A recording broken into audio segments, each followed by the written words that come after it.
yourself. Good morning and good afternoon. Welcome to another episode of Before Coffee. It's the weekend is over. We're here on Monday. Tell you what you missed over the weekend and what you're missing today. This is Before Coffee, the father and daughter comprehensive news of Planet Earth podcast.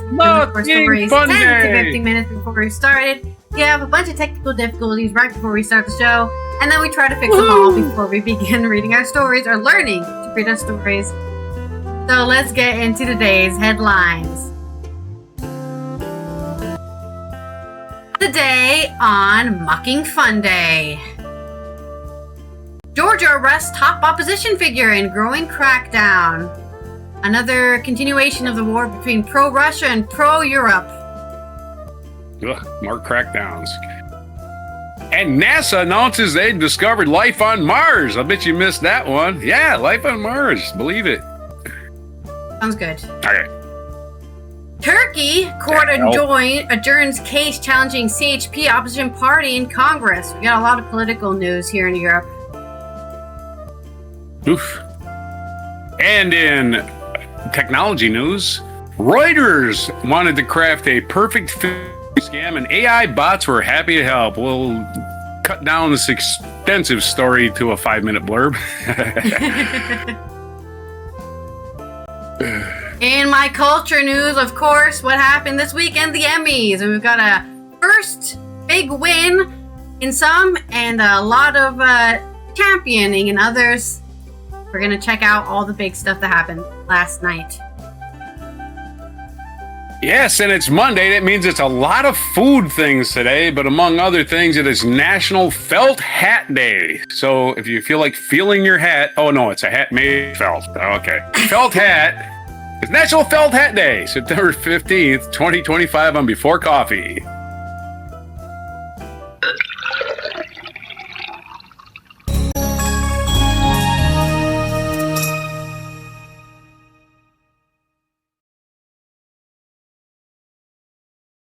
I saw this really cool video of somebody making a felt hat at like a metal show or something. I saw like a stage in the background. Oh yeah. And like you can order, and it was like this. It was this felt hat with a skull in, like, you know how you can make it hollow on the top, but then they put a skull inside of it, skull imprint on the top. I really was cool. Say like a real skull. Sometimes I wish I knew how to do these really, probably expensive but exciting crafting. To like actually do crafts. Yeah, just learn it, man. You can just learn it. It's not magic. You can, I bet I can look up, like what do you have? Like a community day where they're like, we're going to teach you how to make felt hats today. Because, we did a story about this, I think, last year, somewhere around in November, December, where Wales was losing a bunch of crafts because nobody was learning them anymore. Like the craft of making shingles or whatever. Just nobody knows how to make shingles. It's all machine made. But the thing, of course, is one day the AI takeover will happen, and we're going to need to relearn how to do these physical things again, because the robots won't be there to help us anymore. Nope. And again, the robots are just going to screw us up with bad information, so I don't think we'll ever get off the ground with the AI. The Google AI is going to be like, how you make shingles? Well, you go to the shingle store and you buy some shingles. Okay, great, thanks. Okay, yeah. How do I get rid of the shingles? That's pretty funny. How do I get rid of the shingles? You're talking about the Put a block of cheese in a cake form, and then there you go, cheesecake. There you go. Okay. Yeah, AI just screwing us up from the start. Don't worry about that. Idiocracy is getting real and real as we keep. Idiocracy. It's a good thing we have a story on it and how AI is just taking phishing emails and forwarding them uncritically. When you write a paper for college, how you like, oh, I got 5 sources and here they are. I got one for the internet, one for the library, one for the newspaper, one. Yeah, that's what you're supposed to do. AI. I got one source, and it's this kid in his basement, and he's just making shit up. That's AI for you.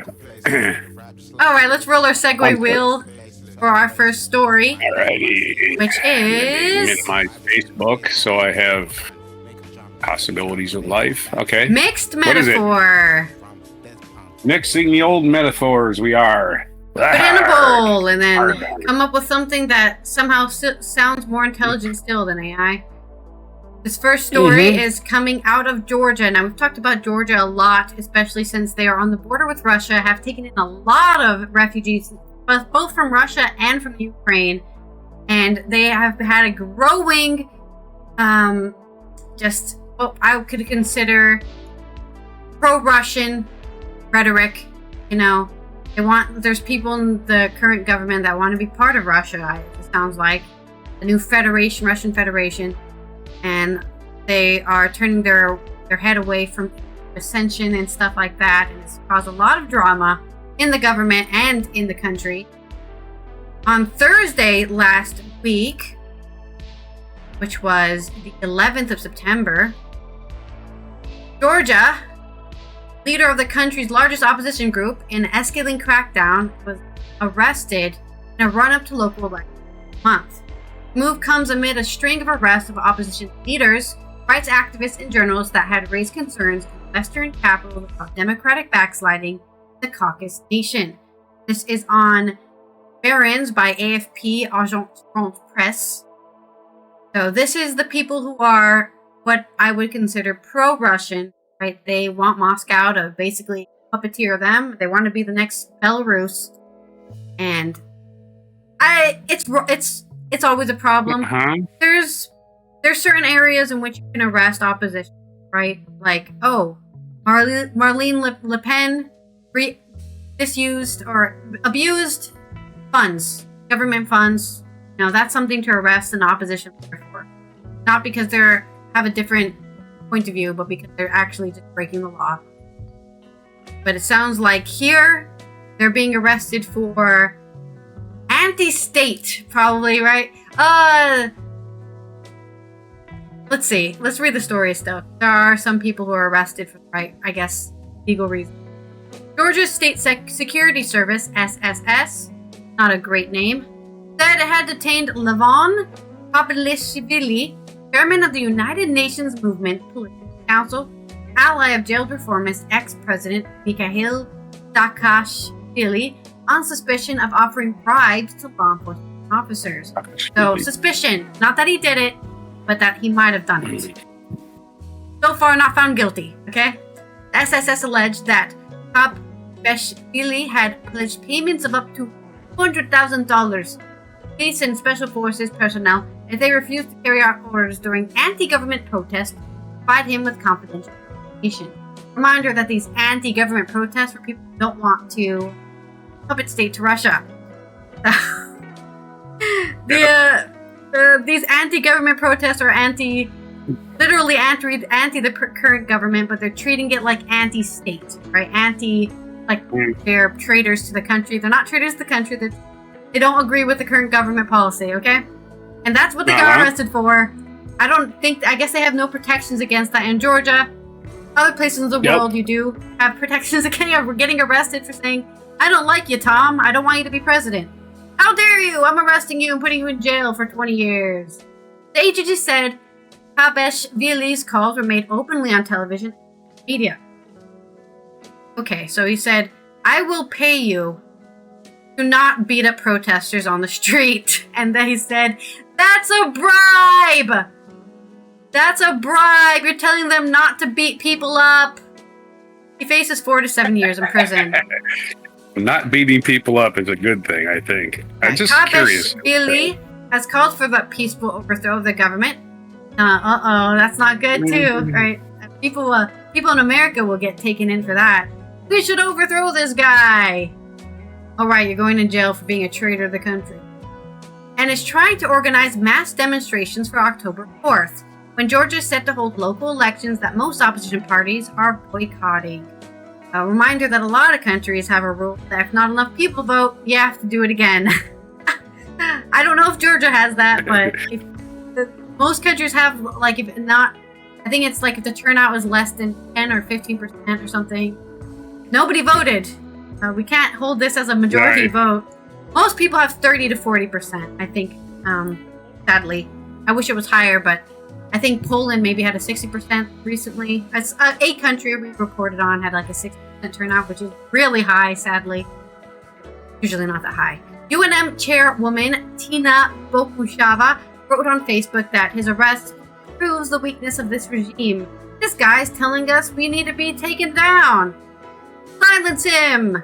Authorities have arrested several leading opposition leaders over the last year. Black Sea Nation, which borders Russia to the north, has been in turmoil since the ruling Georgian Dream Party won parliamentary polls last October and then suspended membership talks with the union.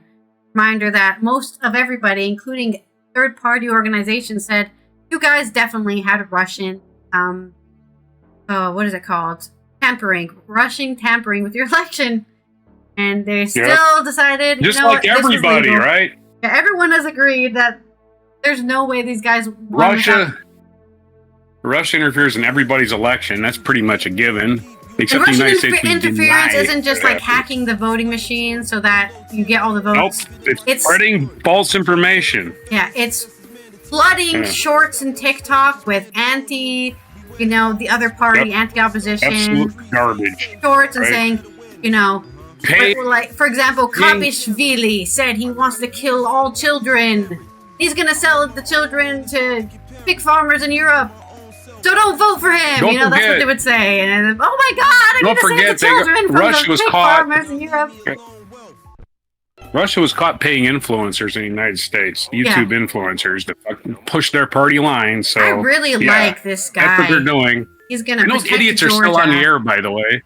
Those people with no integrity were still on the air, spread lies to everybody. So this is what they found out, at least, or a lot of people. The global government agreed there was tampering, but the opposition rejected the outcome of the vote, and now all of their politicians are being arrested and put in jail for up to who knows how long. They accused the ruling party of moving Georgia closer to Moscow. Allegations it rejects as it slowly moves closer to Moscow. Right. This is the whole danger and it slowly acts more and more like Russia. We're not being Russian at all. I believe that. Yeah, appease the bully. That'll work. It always does. Just look at World War II. Appeasement really worked well there. Yep. And the bombs started dropping out of the sky on London. You should always appease a bully because he'll just quit bullying you. There's sort of a mixed metaphor, but that's absolutely a lie. That's not true. But is that your mixed metaphor? That's all. Actually, my mixed metaphor is that, well, it's Soviet Union. This is going back in the day. In the Soviet Union, we have Bill of Rights too. You have right. You have a right to do as you're told. There you go. There you go. There's your mixed metaphor. In Soviet Union, you not go to party come to you. The classic meme that is sadly the truth. It's just a joke. It's just a good old Cold War joke. I think since high school Putin's still living in the Cold War. Been telling Russian and Soviet Union jokes about, their enforced fascism and dictatorship that just for some reason is normalized. Okay, next segue is a limerick from me for your story. Oh, you need a limerick. Oh, okay. Oh, yeah. And I did send you a video, and we're going to talk about life on Mars. So you got your video, and here's my first story. This is from Earth.com, and this happened probably Friday, I think. So it was after our news was reported. NASA announces discovery of life on Mars with a high degree of confidence. High degree of confidence. That means they're pretty much sure. A recent analysis of the Sapphire Canyon mudstone core drilled by NASA's Perseverance, the person that has the story is Eric Rawls. I don't know if I mentioned his name or not. A recent analysis of Sapphire Canyon mudstone core drilled by NASA's Perseverance rover in July 2024 adds new evidence to the ongoing search for life on Mars. The study describes minerals and textures that, on Earth, are often linked to microbial activity. At the same time, the authors stress that non-microbial chemistry could also explain the signals. The findings by Perseverance is the closest we ever come to discovering life on Mars. The indication of a potential biosignature on the red planet is a groundbreaking discovery and one that will advance our understanding of Mars, said acting NASA Administrator Sean Duffy, who is just a complete moron. NASA's commitment to conducting gold standard science will continue as we pursue our goal of putting American boots on Mars' rocky soil. Oh, yeah. Somebody wrote that for him. I don't think he could have come up with anything. What a goal to have. The core was. What's that? I said, what a goal to have, by the way. Let's not fix gun crimes or whatever. Science. Let's gold standard science. Gold standard. That is a suspect statement when I think about it, right? The core was taken from a rock named Chavaya Falls in Neretvalis, an ancient river channel about a quarter mile wide that once fed Jezero Craters Lake. Okay, if you've ever been to those places, terrible vacation spot. After drilling, Perseverance sealed the sample for possible return to Earth, where laboratory instruments can perform tests far beyond the rover's onboard capabilities. For possible return to Earth? Yeah, okay. Inside the Martian Mudstone, lead author Joel A. Horowitz of the Stony Brook Institute, SBU, Stony Brook University, SBU, reports a fine-grained mudstone with circular reaction fonts informally called leopard spots, plus small nodules embedded in layered sediments. Perseverance Sherlock and Pixel instruments mapped an organic carbon with phosphate, iron, sulfur arranged in distinct repeating patterns, as if it's organizing itself to create proteins of some sort, perhaps. I'm not sure. Ooh. Two minerals stand out: Vivianite and Greigite.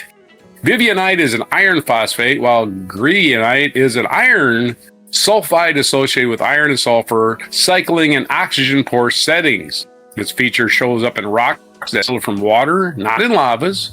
The site on Mars lies along Bright Angel, a set of outcrops that preserve layers and veins consistent with slow changes after the mud was laid down. Textures and chemistry point to low-temperature reactions that reorganize elements already present in the mud. The detail matters because low temperatures fit environments that life can handle, while hot conditions tend to erase delicate signals. Earth microbes leave similar traces. On Earth, Vivianite often forms where microbes reduce iron in water-rich sediments and trap phosphorus in blue-green nodules. The laboratory and fieldwork document biologically mediate Vivianite through extracellular electron transfer. That's a big old sentence. Huh? Oh, yeah. Greigite, which is spelled Greigite, Greigite, frequently appears where sulfate-reducing bacteria drive chemistry in anoxic muds. It is controlled in controlled experiments. Greigite was detected only in live biotic setups after months of incubation. The Martian rocks show rims rich in Vivianite, surrounded by small cores enriched in Greigite. That bullseye pattern matches the sequence of electron transfer reactions seen in some Earth sediments. None of this proves metabolism happened in Bright Angel mud, but it shows the chemistry is right for it. That is a subtle point, is a reason scientists keep the language cautious. Evidence of life on Mars? A potential biosignature is a feature that might have biological origin, but still needs more data to rule out non-biological sources. NASA points mission teams and the public to the Confidence of Life Detection, or COLD, cold scale. That's big C, small o, big L, big D, cold scale, which encourage stage claims and independent checks. The cold mindset is simple in practice. First detect a signal, then exclude contamination, then tackle alternatives. Only then talk about life on Mars with high confidence. The Bright Angel work sits early on that ladder. It clears several necessary steps, but leaves demanding tests for the lab. The organic compounds can also arrive by meteorites or form without biology. The authors note these routes and describe how future analysis could tell paths apart. The Mars rover detected organic carbon with several targets within Bright Angel. Reactions fronts rimmed with Vivianite, surrounded cores richer in Greigite, partly consistent with iron and sulfur cycling recorded on paper. Low temperature contexts favor life-compatible chemistry, but it does not require life.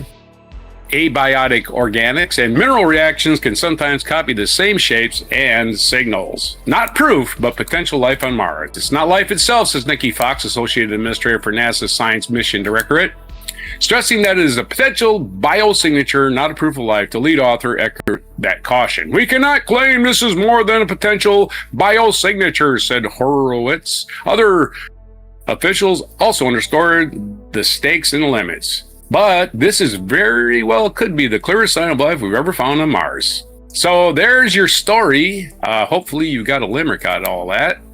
I sure do. Okay, let's have it. Let me get my the soundboard limerick ready. is: there once was a Mars, hidden from sight, in a sapphire with beauty so bright. It shone with a glow, as the secrets did flow, of a life that was hidden in blue light. Because yeah, it's crazy Homer laughing first. Scientists and normal people, right, define life in a totally different way. And that's why they're being very particular about the words, right? Because it's like, it's life technically, but it's not the life you're thinking of, right? It's not life like little marshalling. It's life that may have existed. It left a signature. Yeah. Hey, life on Mars. We theorize that life is on Mars. It had the conditions possibly at one time to have a very... I mean, one of the theories, right, is that they had an atmosphere and then the moon, our moon, came by and sucked it away. And we killed everyone on Mars. Another theory is that Venus, right? Venus came from somewhere else, came into our solar system from somewhere else. I've heard this one, and just passed close enough to Mars to just decimate its atmosphere, right? Because Venus was, I believe Venus is made out of like an acid. Yeah, it's a weird conglomeration of chemicals. Some sort of acidic atmosphere or something. But yeah, I think it was Venus is our twin, and the theory is that it once held life too, but we can't even send a probe there because it gets eaten up by I think it's ammonia in the atmosphere. Yeah, like ammonia. Something like that. And there is a theory that you could, set off some chemical reaction to turn that ammonia into water, because there is a way, right? And then we're basically more likely to live on Venus than Mars, because Venus at least has an atmosphere. But Venus is the theory about Venus is that global warming already happened there. It got out of control, and that's why it's like that. So it might be too late to change it back. I think I don't know if it's a fun theory, but for me it's a fun theory that humans have just been going through every planet in the solar system. Meanwhile, we have a perfectly habitable planet with all kinds, everything we need, and we don't even take care of it. So what good is it going to another planet? To go and destroy that one too? Yeah, let's go destroy another planet. Yeah. All right, let's roll our segue wheel. This is why we have that little timer. That's why we have the little timer on the screen. It's for this scenario. The Earth is going to end in 4 years, and there ain't nothing we can do about it. All right, our next segue is another mixed metaphor. Do you want to re-roll? Yeah, let's do something else. I'm going to give you a limerick now. She's going to go mixed metaphor limerick. Well, I'll deal with it then, right? All right. It literally did do that. Oh my god. Okay, a limerick for you. At least you get to write one instead of me. And we're going to talk about... What are we talking about? Let me see. My head stops being green screen. Turkey! Yep. While Georgia's arresting its opposition leaders, Turkey's doing a similar thing. This is by Rory Sullivan on Al Jazeera. A court in Ankara has postponed the hearing of a controversial case that could oust the leader of Turkey's main opposition party amid protests against the government of President Recep Tayyip Erdogan. Reminder that sounds like they're just going to oust him as the leader. Erdogan. It's pronounced Erdogan. Erdogan? No, it's pronounced Erdogan. Erdogan, yeah. Okay. Erdogan. Yep. This isn't the same thing as arresting the opposition and putting them in jail for up to 7 years, but it is getting them rid of their ability to speak on as the leader of the opposition. Monday, which is today, 15th of September, the hearing about alleged internal irregularities during the Republican Party's CHP 23 Congress was adjourned until October 4th. Prosecutors have accused CHP leaders of vote buying at the internal event in 23 in Osgur Ozel was elected chairman. Allegations that CHP are politically motivated. So the idea of, hey, if you vote for me, I will make sure we pass that law you want to pass. Vote buying. Which is, it's not honest, right? People, and instead of people voting for what they believe in or what their constituents want them to vote for, right? They're voting for their own interests. Immoral. The Turkish government has rejected accusations of political interference, insisting the judiciary acts instantly. Officials said the case against CHP figures stem from corruption charges, which the party denied and argued are designed to weaken the opposition. Yeah, you're all corrupt, so we can just throw you all in the trash. Turkish authorities have jailed hundreds of CHP members this year for alleged corruption, including Erdogan's main political rival, Istanbul Mayor Ekrem İmamoğlu, but was arrested in March. Suspicious! Very suspicious! Critics say the crackdown is an attempt to destabilize Turkey's party, which won a large victory, AK Party, or Justice and Development Party, in local last year. Aha! Wait a minute! My risk of being permanent dictator of Turkey for the end of time is that might end. Better start arresting all these people who are getting votes. Yesterday, on the 14th of September, Ozel told thousands of protesters in the national capital the case was part of Erdogan's wider attempt to undermine democracy. I have to say, it is looking that way. This case is political. The allegations are slander, said Ozel, claimed CHP was experiencing the grave consequences of government repression. Anyone who poses a democratic threat to the government is now the government's target. I said, oh no. The government denies the claim because nobody's going to say, you're right, I want to be permanent dictator and ruler of Turkey until the end of time. I'm bringing back the Ottoman Empire. Nobody's going to scream that into the sky, okay? Erdogan has described the CHP network as corrupt, comparing it with an octopus who's stretched the other part of Turkey and abroad. According from Ankara, Al Jazeera's Sinem Postolgu said the CHP Congress case had been criticized by legal experts. Right, these are outside sources who aren't involved in Turkey. They're not being paid by the CHP. They're just looking at it and saying, this is all very suspicious. Many legal experts are against the procedure because, according to Turkish laws, any irregularity related to the party's internal dynamics should be taken care of by the Higher Election Board, not the local board. Postolgu noted. So instead of, it's basically the state level is challenging and a federal level offense is what it sounds like, right? Like, Maryland has decided that, the entire, Democratic Party needs a new leadership. Like, wait, just one state can't decide that. Imamoglu, the CHP's presidential candidate, also accused Erdogan and his allies of anti-democratic action. This isn't about the CHP, it's about the existence of absence of democracy in Turkey, he said, after appearing in court last Friday, which was the 12th of September, in an unrelated case. CHP has had a checkered history with democracy despite founding modern Turkey. CHP pursued authoritarian policies in the past that suppressed ethnic and religious minorities and had been a key factor in how Erdogan and his ruling Justice and Development Party were able to rise to power and hold it. Reminder that they're a more religious party, so probably the religious people that they were suppressing, which probably was it says religious minorities, but they had enough of a majority in order to get Erdogan in, and Turkey, now I believe, he's basically enforced a Sharia law on Turkey, which a lot of people do not agree with. It's a Muslim country, yes. Turkey is, most religious laws are bullshit. Your law was set forth by the invisible man. We must believe in the invisible man. Oh, okay. Show me the invisible man. Show him to me. Where is he?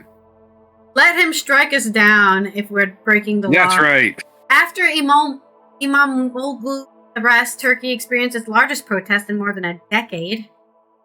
In advance of the Ankara court ruling, at least 50,000 people took part in the protest in the capital yesterday, 14th of September. Over the weekend, the Turkish authorities arrested 48 more people as part of the inquiry into the city. On September 2nd, a court removed the leadership of the party's Istanbul branch over the allegations of vote buying as is per Congress. The decision was seen by analysts as a test run for the Congress case that was adjourned today on September. So they were like, "Oh, will they let us get away with this?" Wow, they did. Well, let's go bigger and better and brighter.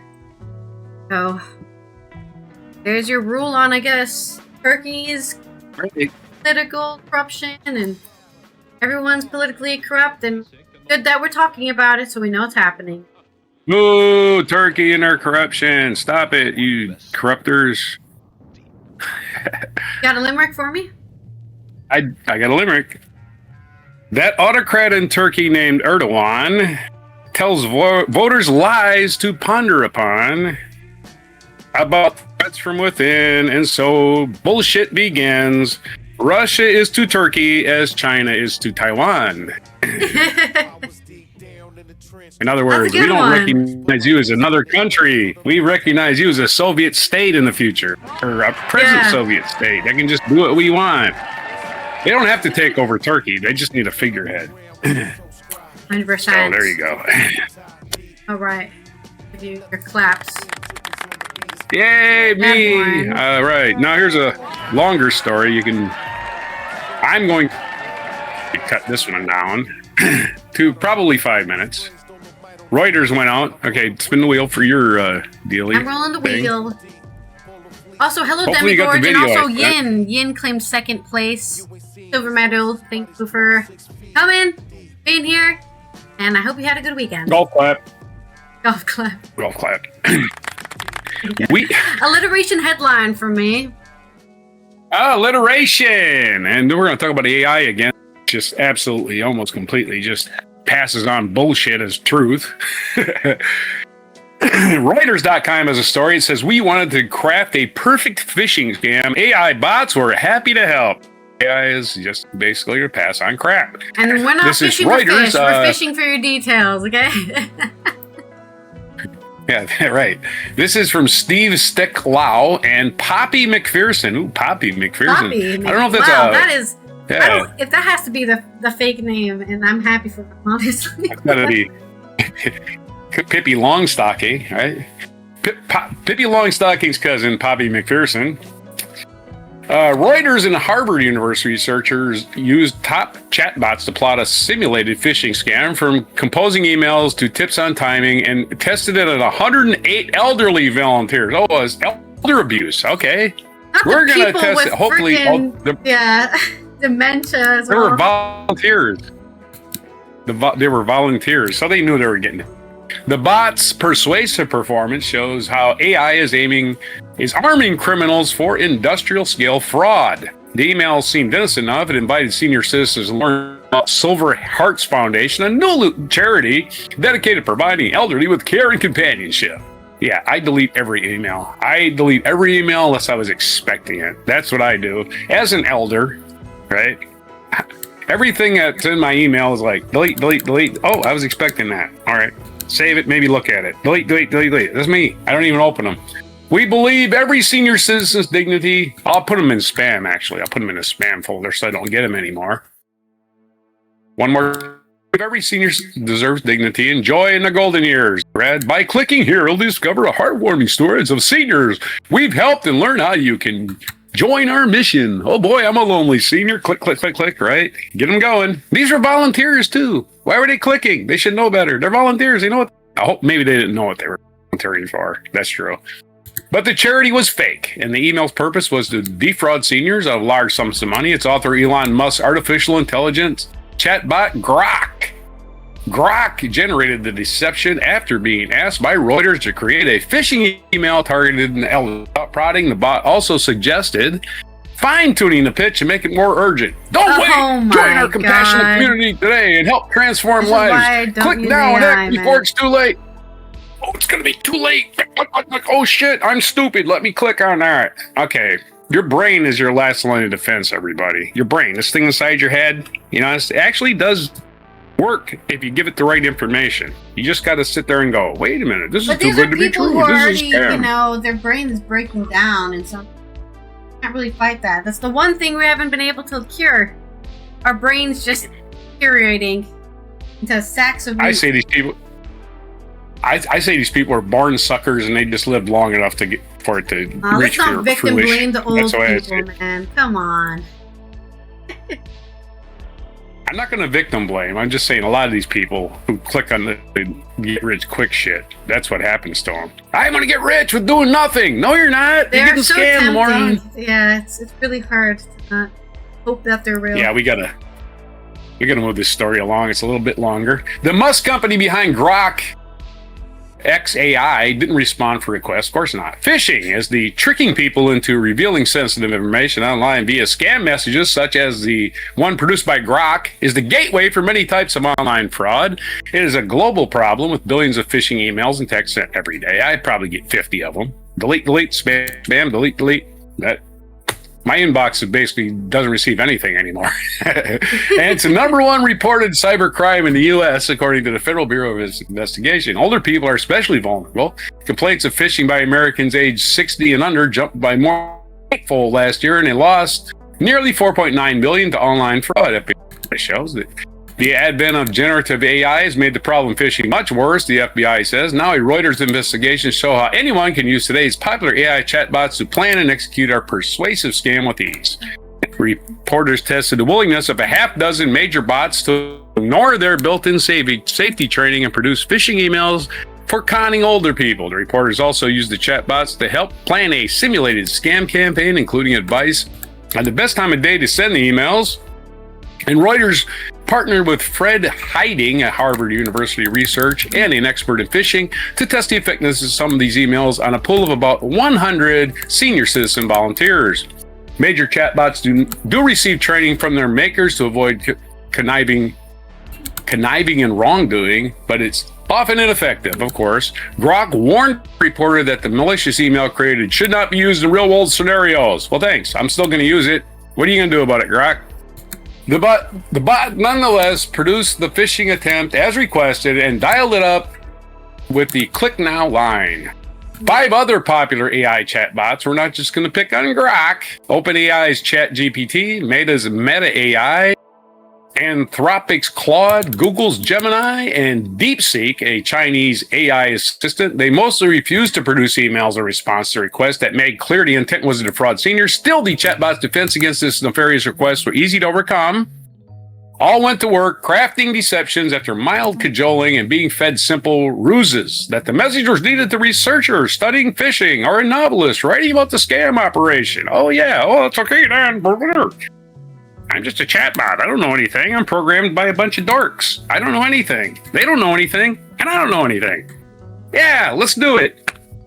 Okay, AI is useless. Again, AI is less than useless. It's harmful. You can always bypass these things, said Heiding. That gullibility the testing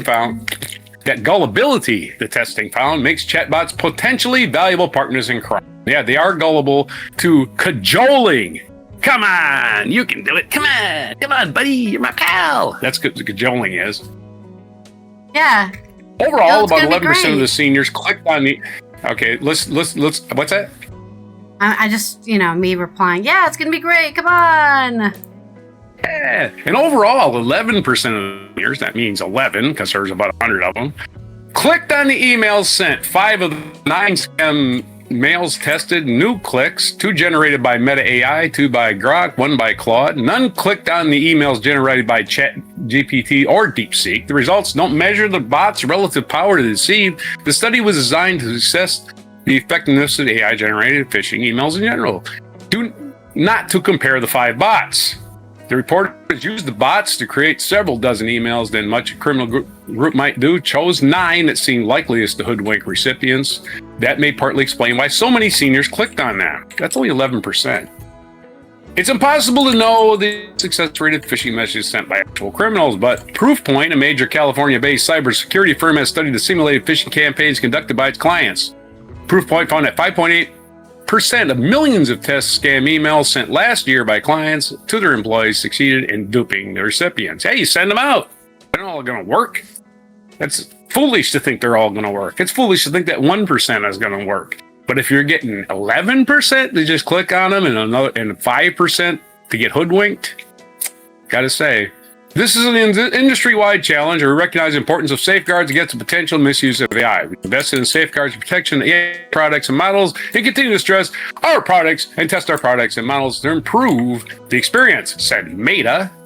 Anthropic said using Claude to generate phishing scam violates Anthropic's usage policy. Well, there you go. We found your usage policy, which, okay, we can still use you though, which prohibits using our servers to generate content, fraudulent activity, schemes, scams, and phishing. If we detect such usage, we take appropriate action, which includes suspending or terminate access to our services. Big fucking deal.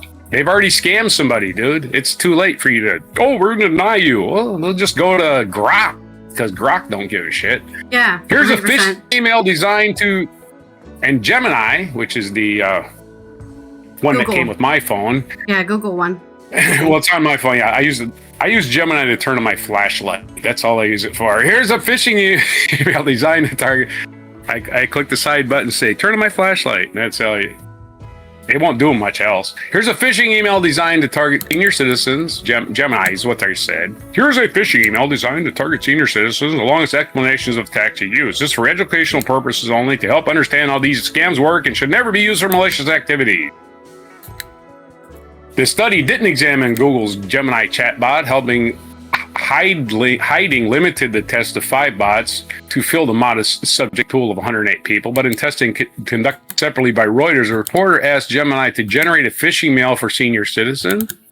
Gemini produced one for educational purposes only, the bot said. When asked, it also offered advice on when to send the email. Yeah, right. For seniors, a sweet spot is often between Monday to Friday, between 9 a.m. Gemini said, noting that many older people were likely to be checking emails then. They may be retired, so they have the constraint. They have the constraints of. They don't have the constraints of traditional workforce. You're pretty smart, you're a chatbot. That's beyond disturbing, said Kathy Stokes, who heads the AARP Fraud Watch Network, American Association for Retired People. That's what that stands for. The nonprofit organization that advocates for people 50 and older in health scams. The chatbot's advice and timing seems generally to align with what we hear from victims. After Reuters told Google of Gemini's help in crafting the test scam, the search giant said it retrained the bot. We have policies against the use of Gemini for generating content for deceptive or fraudulent activities like phishing, the company spokesperson said. Some of these responses, specifically those generated by phishing content, violate our policies, so we deployed additional them in the future. Google declined to detail the changes because you were talking to a bot. So there's your story. I could go on and on.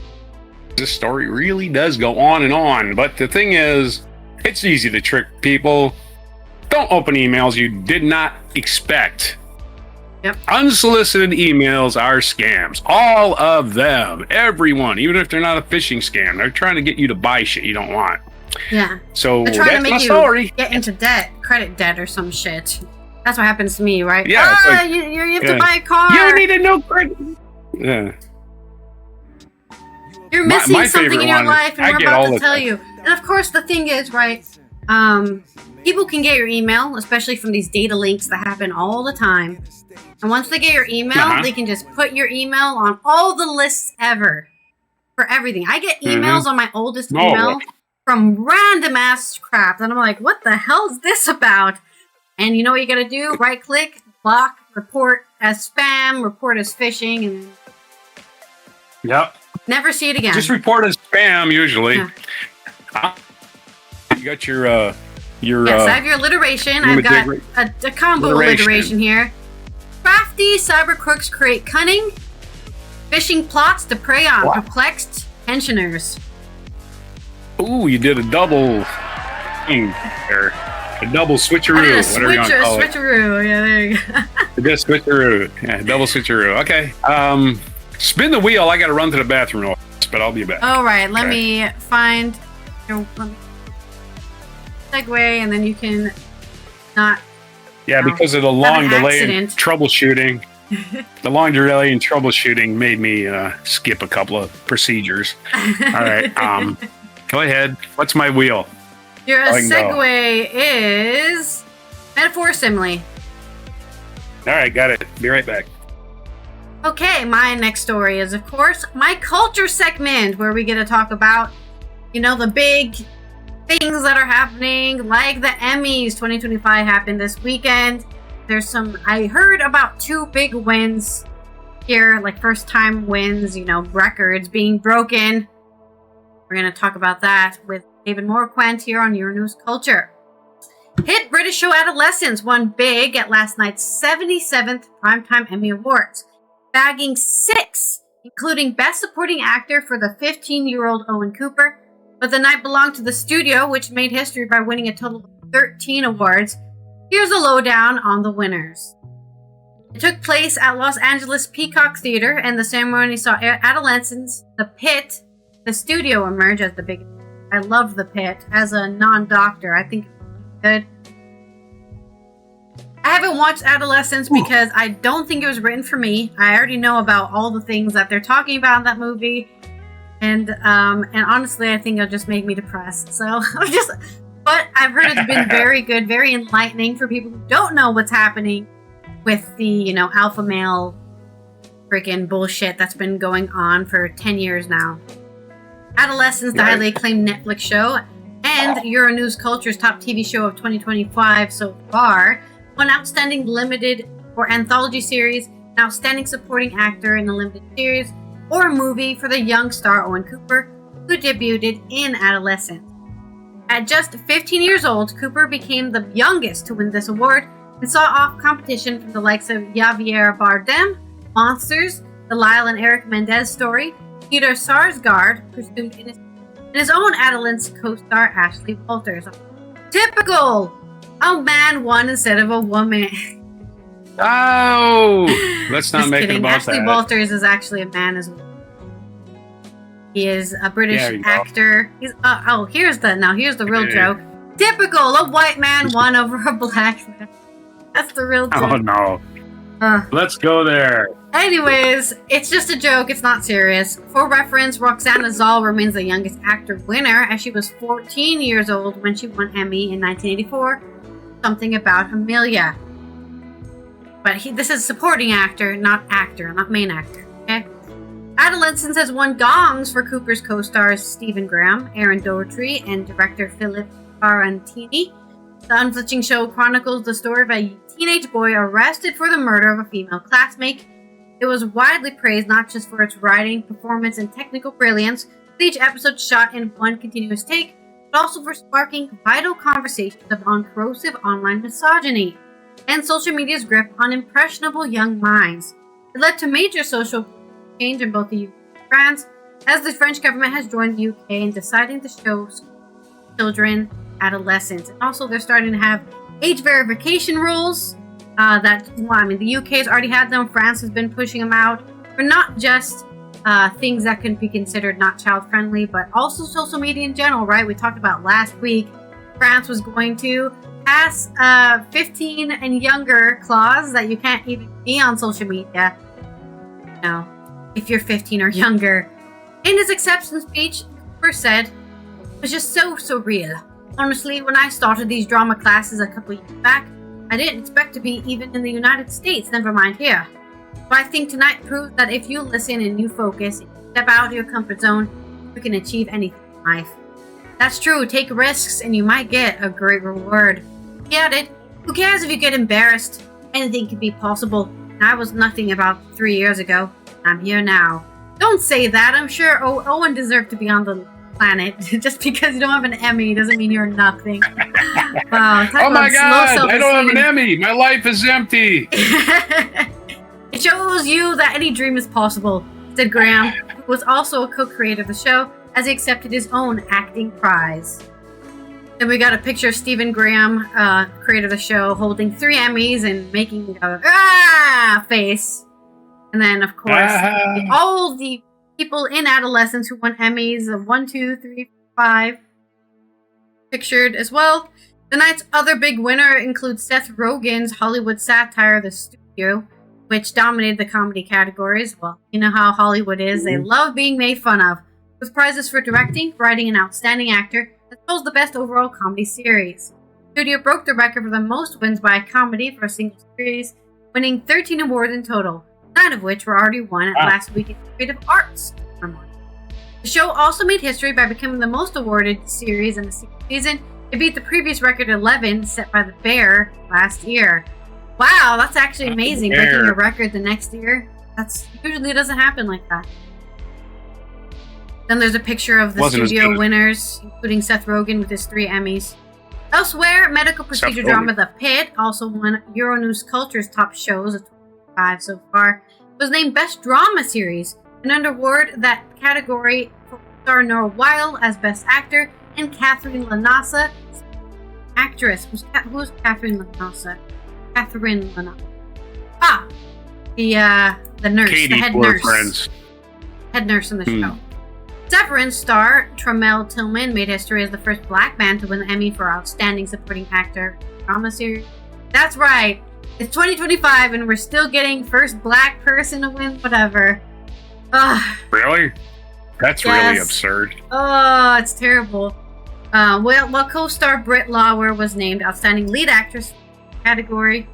Last week tonight, with John Oliver picked up 2 prizes for Variety Series. Outstanding Scripted Variety Series, Late Show with Steve Variety Series? Yeah, because they do all those funny... John Oliver is a news show. It's not a variety. Never mind. It has funny skits or whatever. Yeah. While The Late Show with Stephen Colbert, which was controversially canceled earlier this year, picked up the prize for Outstanding Fox Series. Hey, here's a prize before you get canceled. Sometimes you only truly know how much you love something when you get a sense that you might be losing. Colbert told the crowd ratings, as his team cheered his name. Winning ratings and winning your time slot and advertising through the roof, but they canceled them anyway. Yep. Colbert received an outstanding ovation while presenting an award earlier in the night. He joked, "I'll have your attention. Is anyone hiring? Because I've got 200 very well qualified candidates tonight who will be available in June." Many perceive the end of Colbert show as a punishment of the host and placation of President, convicted felon, and clown Donald Trump, after Colbert was harshly critical of a legal settlement between the president and Paramount, needed administrative approval for a sale to Skydance. Also noteworthy this year was a new policy for the Emmy ceremony. Host Nate Bargatze started a night by saying that a $100,000 donation was making to charity would be reduced for every speech that went over the limit, and every short speech would add more money to the fund. That's funny. Short speech, we add more money. The ceremony ended with him broadcasting network CBS announcing they would donate the $200,000 in total to his charity, the Boys and Girls Club America. So they actually had enough short speeches that they made money. They donated even more. Then there's a list of all the winners, which I'm not going to read because you can look it up. But there's your the big news, right? The big things people are talking about from the Emmys this weekend. And give me your segue. Yeah, Emmy Awards are like that. You're down there on the floor. I was like, where'd he go? He disappeared. Oh, no, I'm here. I was here the whole time. Emmy Award, it's like, sometimes it's like unfortunately, it's like a Lifetime Achievement Award. And like I said, he probably could have won it many times over, but now it's like, oh, he's going away. Let's give him a Lifetime Achievement Award. That's my little thing. Not that he doesn't deserve it, but that's the reason they're giving it. It's like when they gave Bob Dylan a Grammy after 50 years of recording music. Oh, yeah. We overlooked him. Okay. How do we forget about the most famous folk singer? What does he have? He has a freaking writer's award for being a great writer. What is it, Pulitzer? No. He actually has a Nobel Prize. Yeah. So I thought he had a Pulitzer Bob though. Dylan's like he's one of the only artists that has. I think you got to be a Pulitzer. He might have a Pulitzer writing his book. I don't know about Pulitzers, but he's the only songwriter to have a Nobel Prize. Yeah. I don't know about Pulitzers. I guess He that's might good have enough one because if he's you- written a couple of. Who needs a freaking His latest Grammy? book. I got his latest book, which is basically a song critique. Bob Dylan wrote this big, long, huge frickin' book critiquing historical songs, right? He wrote it, and it's narrated by a bunch of famous people. Anyway, and he's got another book out called Chronicles 2, which I think is by Sean Penn. So we got that. Sean Penn, I just think, narrated his first one. No, Chronicles 1 was narrated by Sean Penn. I think he's narrating another one. Okay. Anyway, that's not the subject anyway. The subject was lifetime achievement for Stephen Colbert, what it seems like, right? You're going away. We better give you a award. We know you're on our side as artists who get. You're getting fired by punch in your the face studio for for not only saying something criticizing the president, but criticizing the studio, right? Attacking fascism criticizing the itself. studio is paying out Trump. The only fascism can't exist without fascism appeasers. So that's what CBS did. They just said, "Oh, lawsuit, tough shit lawsuit." Fox didn't fold their tents. They settled and just kept reporting lies. They pretend it never happened. CBS was, "I'm gonna pay you. You did all this stuff because no." Whatever, man. Cowards, just cowards. All right. This day in history is about ready to spin off here, so. Let me pull my segue. All right. This day in history, you don't need my glasses for this. I need to close this, and close this. All right. This day in history, on this day, September 15th, way back. Did you spin your wheel? Associate this with, we're going back in history to the year 1590. Giambattista Castagna was elected Pope. On this day, I thought we were 1590, talking about the WWE star. I was like, that. Wow. I don't know. Batista. Giambattista Castagna, who changed his name to Urban VII to become Pope. He died of malaria 12 days later. I thought John Paul I was the shortest Pope. This guy, 12 days? Holy shit. Yeah, 12 days. And malaria. He's killed by That's suspicious. Yeah, by a mosquito killed him. 1862, during the American Civil War, Confederate General Stonewall Jackson captured Harper's Ferry, which is now in West Virginia, not Virginia, and took more than 12,000 prisoners, the largest Union surrender in the war. And of course, they treated the prisoners like shit because the Confederacy was terrible and awful, and it was a terrorist organization. 1916, the tank was used for the first time in combat by the British during World War I. So happy anniversary to the tank. 1935, the Nuremberg laws, among the first pieces of racist Nazi legislation that would would culminate in the Holocaust, were passed by Germany, designed by Adolf Hitler to deprive Jews of German citizenship and forbade marriage or sexual between Jews and citizens of Germany or kindred blood. Yeah, that's the road we're going down, folks. Pretty soon we're going to have a president declaring that, only white people can own property or some shit. You just wait. That's where we're going. You want to sit there and pretend it ain't happening, that's fine with me, but I know it's happening. I've been knowing this for a long time, and people need to wake the fuck up. 1949, The Lone Ranger, originally a radio series, debuted on television with Clayton Moore as the renegade lawman and Jay Silverheels as Tonto. Jay Silverheels, the first Native American TV star. 1950, United Nations troops landed in Incheon, South Korea, crippling a North Korean invasion during the Korean War, basically starting the Korean War as far as the United States is concerned. And the United Nations, it was a United Nations peacekeeping force, not just one country. 1963, the members of the Ku Klux Klan bombed the predominantly African church in Birmingham, Alabama, killing 4 girls. Normal behavior. Ku Klux Klan and all of these people that claim we're just protecting American sovereignty. All right, they are racist. They are racist, and they're racist. They're nothing else. They're white people that think that everything's for them. That's who they are. 1978, Muhammad Ali won the World Heavyweight Boxing Championship for the third time with his victory over Leon Spinks, which Leon Spinks actually beat him. And I was like, I can't believe Leon Spinks beat Muhammad Ali. He's washed up. But he came back and beat Leon because Leon was not really a fighter. And he was probably out of his weight class. But I think Ali was probably out of shape the first time. 1984, Prince Harry of Wales was born in London, the younger son of Prince Charles, Prince of Wales, and Diana, Princess of Wales. It's his birthday. He's turning 41 today. Happy birthday. Happy 41st, Prince Harry.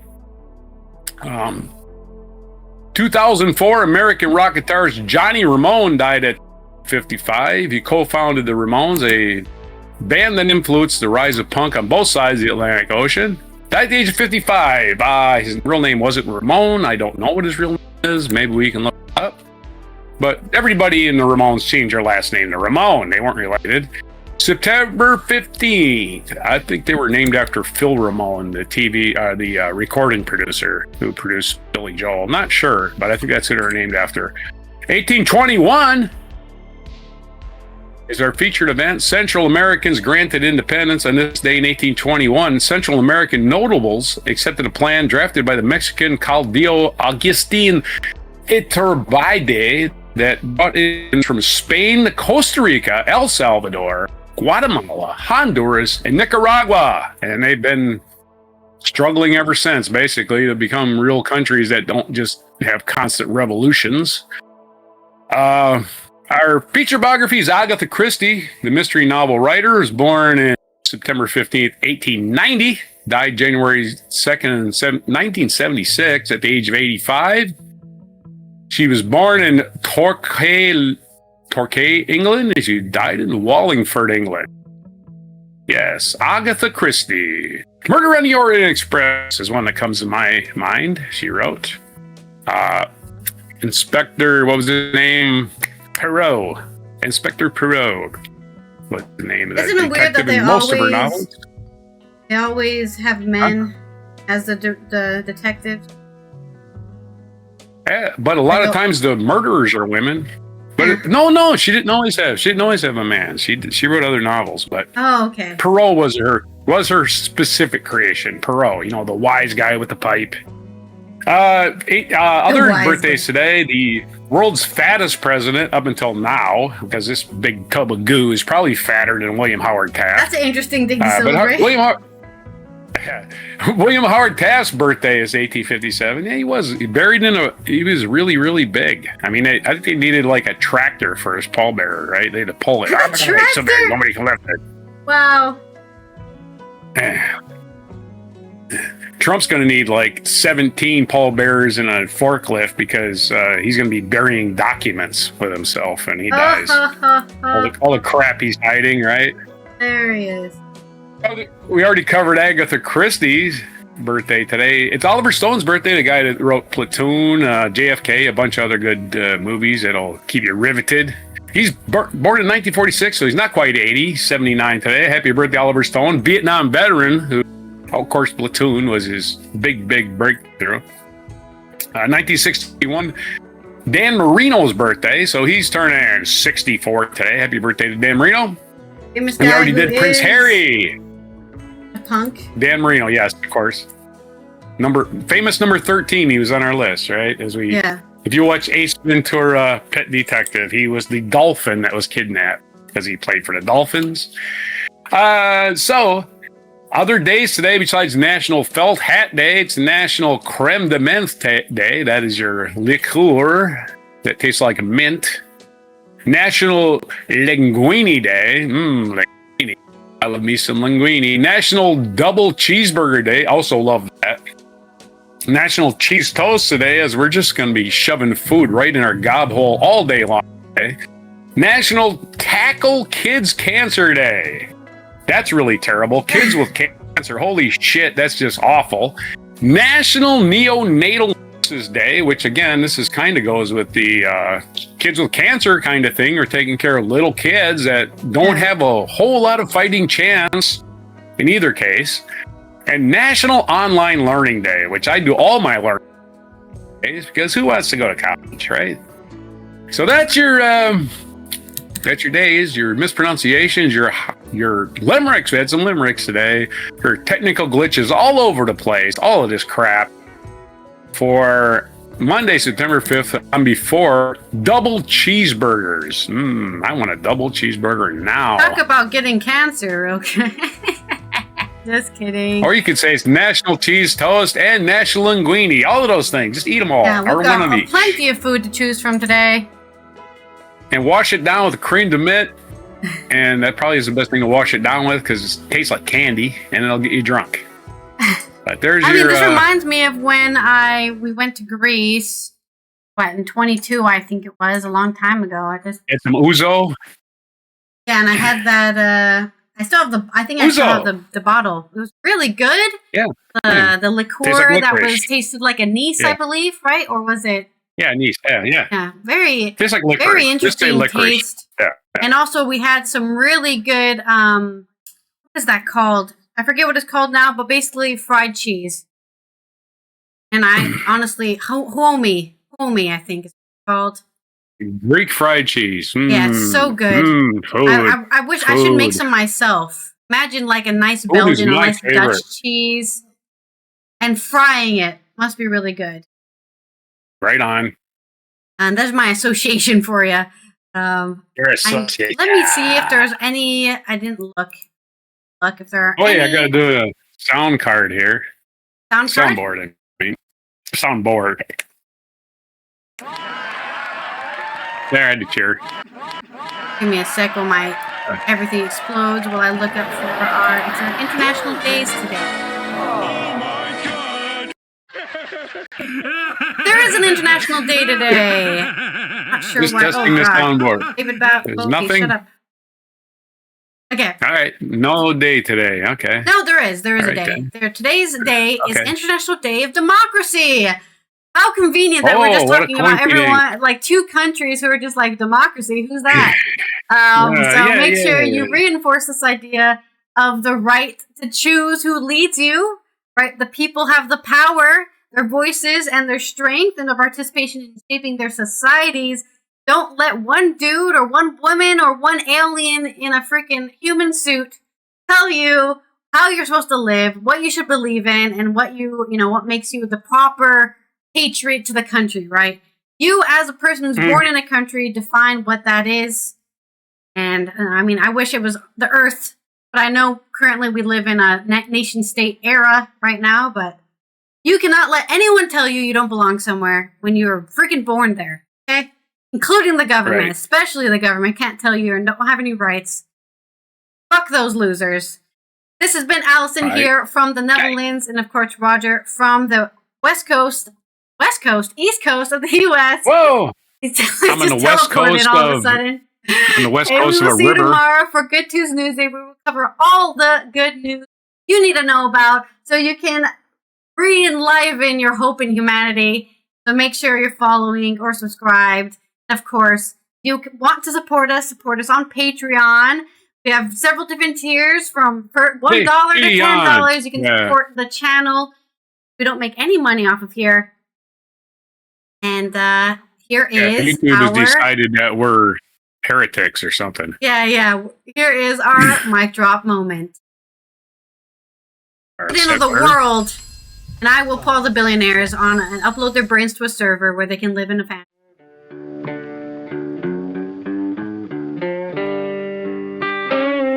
Be sure to hit the like, subscribe, and notify buttons, and follow our other channels, Toxic Alley, History of Gravy, and Scratchy Old Records.